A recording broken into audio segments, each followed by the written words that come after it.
اردو قواعد کے دو حصے ہیں۔ نمبر 1 صرف، نمبر 2 نحو۔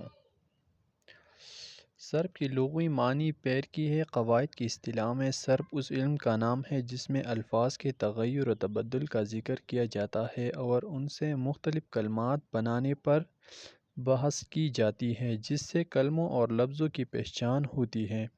یعنی لفظ واحد ہے یا جمع، مذکر ہے یا مؤنث، لفظ اسم ہے یا فعل۔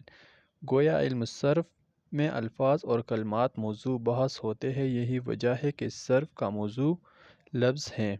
نحو یہ وہ علم ہے جس سے اجزائے کلام کو ترکیب دینے اور انہیں الگ کرنے کا طریقہ معلوم ہوتا ہے۔ علاوہ ازیں مختلف کلمات کے باہمی ربط و تعلق کا پتہ چلتا ہے اور مرکب جملے اور عبارتیں ذہن باز آتی ہیں۔ حصہ نحو کا موضوع کلام ہے۔